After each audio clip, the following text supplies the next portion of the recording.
to be deployed by the NYSC to Ogun State or your Lagos State PCM to camp in Ogun State, watch this video. Permit me to welcome you to one of the best, if not the best, NYSC orientation camp in Nigeria. Ogun State NYSC orientation camp is called the 5-star camp for a reason. And you might be arguing with me now, but when you get there, you will understand what I'm trying to tell you. In this video, I'll be telling you things you need to know about Ogun State orientation camp, and I'll be giving you tips on how to survive Ogun State NYSC camp. The location is the permanent orientation camp, Ikenne Road, Shagamu, Ogun State. And if you're going to be flying in from your location, make sure you land at the Muritala Muhammad International Airport in Ikeja. Then from the airport, you can find a cab, charter a cab, or find your way to the motor park where you are going to see a bus heading to Shagamu. But if you're going to be chartering a cab, just tell the driver we are going to Shagamu NYSC camp. They know the place. And if you're going to take a commercial vehicle at the motor park, make sure you tell the driver that you are going to the orientation camp. So it's going to drop you at a bus stop very close to the orientation camp. And once you've alighted, you should ask around, tell people that you are going to the orientation camp, and they will direct you on how to go about it. Mostly, keke napeps and motorcycle riders would be around that place. Just ask them. You can either charter a keke napep or just bike it. But one thing is very important, and that is you asking questions. Some of you that will be coming in from the east, the north, the south people, please ask questions the first time in this kind of environment. Asking questions is going to help you a lot, even when you've entered the camp. Most Nigerians understand pidgin. If they don't understand proper English, they understand pidgin. Like they used to say, the suffering starts from the gate, NYSC camp gate, because once you've alighted at the gate, NYSC camp gate, no car is allowed in apart from the official's car. So you have to drag your bag all the way to the hostel. If you're lucky, you might see all these laundry women around that might assist you in carrying your bags. The way it is in Ogun State camp, there is a security checkpoint right after you've entered at the gate. Then you're going to be checked in.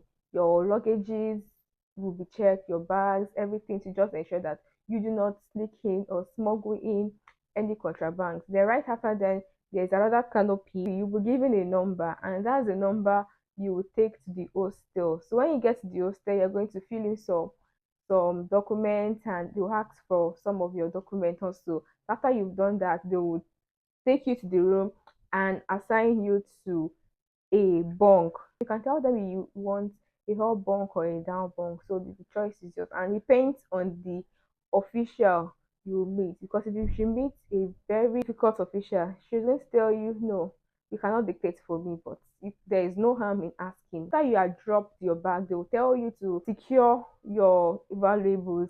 After you have done that, you will carry your files to the main hall. The main auditorium is where the registration takes place. So you will be there till you are done with your registration. And during my time, registration was very fast on first and second day of resumption. So I would advise you to resume early to camp. Number one, so you can get a good best space, because I don't know how much you are going to be in your set, but during my set, we were very much, and some people even had to sleep in the auditorium till they got a best space for them within the blocks. Right? The officials are very nice and at the same time very strict. They don't take any nonsense. So far you abide to all the rules, you are going to be in their good record. But once you do anything bad, they will discipline you and you're going to face the penalty, because there is something called camp court. Once you face camp court, that's the end. They can even expel you from NYSC program. So you have to be of your best behavior while you are at camp. And our mommy Nasimu is always around and accessible. You can walk up to her and lodge any complaints whatsoever. And back to the accommodation, the rooms are okay and well ventilated, but I would say advise you to go with your rechargeable fans. if you can take two fans, the better for you. So while one is charging, you have one with you. Remember, in Mami Market is where you're going to charge. There are no wall extensions in the room. So you have to pay to charge at the Mami Market. The bedrooms and toilets are good. There's a constant supply of light and water. There was always light, there was always water. But about the water, the thing I not just like about it is a long queues, and which cannot be avoided because we have like about 3 to 5,000 PCMs in the camp. So it's not even possible. So during my own time, what I did, I only used to fetch water to bathe and use the toilet. I had two buckets. When it comes to my laundry, I gave them out. Apart from my undergarments, my panties that I used to wash myself, every other thing I gave them out to Iya for sure. Iya for sure had the women around to wash your clothes. I think during my time, it was 20 naira. Yes, for a top and your shorts. I think socks was 13 naira, I can't remember. And bedsheet was 15 naira. Bedsheet blanket were 15 naira. And the blanket, it depends on the thickness of your blanket. That was what even helped me because seriously, the incidences where people stole put clothes on the line. I had my roommates, they always shouting, "Who stole my pants? Who stole my sock? Who stole my white shorts?" So to just avoid that stress, and coupled with the fact that during my own camp, it was during the rainy season. So imagine the day I tried washing, I regretted it because unfortunately for me, it rained that day and there was no place to for me for me to dry my clothes. But I want to give it to those women. Those women will be the ones to, worry about how to get your clothes dried. And you've paid them already, and they always try as much as possible not to misplace any clothing item. Just make sure you count the number of shots. And the way they do it, they label each clothes. You ask for your state code. Even till now, my white t-shirt still has my state code boldly written. The food at Mami Market is actually affordable, very affordable because back that was my set. A plate of food was about 1,500 naira. That's if you want to buy from a plate. And some people sold per scoop. And I think per scoop back then was 300 naira. Maybe with the inflation, it would be 500 naira, but it is still relatively affordable compared to when you buy food outside.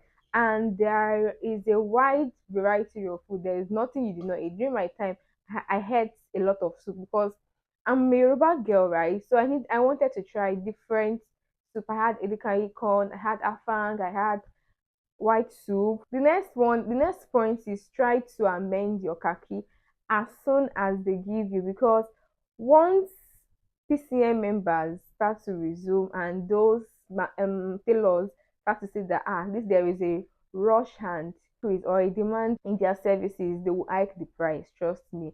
That was why I said you should resume on time. So you would have amended your own khaki before they start to call crazy prices. My one of my roommates amended the own khaki for like 7,000 naira. Just the trousers. There's nothing that you need that you will not find at the Mami Market. Trust me, they might just be pricey. Even alcohol, you find them at the Mami Market. Yeah, because I can remember I did not go down. They had a spot, and there was, should I say, a mini club. If you're a medical graduate or a nursing graduate, I'm talking about the pharmacists, the medical doctors, the nurses, the MLS, the physiotherapists. Yeah, you cannot even hide in the clinic just to escape parade or Said, because Auntie Tolu made a roster. Auntie Tolu is the head of the clinic. She made a roster and which she made sure everybody followed strictly. If you're not on duty, she must not find you. In the camp clinic, it was that crazy. So whether you're a medical corps member, she does not care. You have to attend Said and parade. I would advise you to go with medications, at least malaria medications, for drugs for purging, for headache, for body pain. For just make sure you take your drugs. So far, they are not hard drugs, and so far they are not controlled drugs. Controlled drugs are drugs that can only be bought with doctor's prescriptions. In Ogun State camp, our Sahid holds at the stadium. Make sure you always get to the stadium as early as possible to secure a good seat. If not, you're going to end up sitting down under the sun under the hot sun for like hours, and you don't want to do so, right? You will not want that. The good thing about Ogun State is that once you are sick, you can go home. If peradventure you fell sick in camp and you've been treated within 24 to 48 hours and there is no improvement, trust me, they will contact your emergency contact, and if the person cannot come, they would make sure the officials escort you to the bus park and ensure that you get home safely. The additional tip is that you should not be careless with your valuables, because you will come across thieves. That's not even no joke. I think there was a girl, she was an illegal CM come member then. I think we had done our swearing in, yeah, we're not like core member, and they called her with so many kids. This girl was not even a registered core member. I think she was posted to Ogun State, but during her registration, they told her one of her certificates were, I don't know, she had issues with the registration, so she could not register. They asked her to go back home, but this girl decided to stay in camp, and she now started stealing kits. They met so many kids with her. So be careful with your valuables. What your expensive perfumes, this is not the time for you to take them to camp. And if you must take your expensive perfumes to camp, make sure you get an atomizer and transfer your perfumes into them. You should take your cardigan or sweatshirt to the camp. During my time, it was quite cold. Just take it, whether you will need it or not. It's just good enough. It is just good for you to just have it around. It's better for you to take it and not need it than for you not to take it and need it in camp, right? And I wish you an enjoyable and memorable stay at the Ogun State NYSC orientation camp.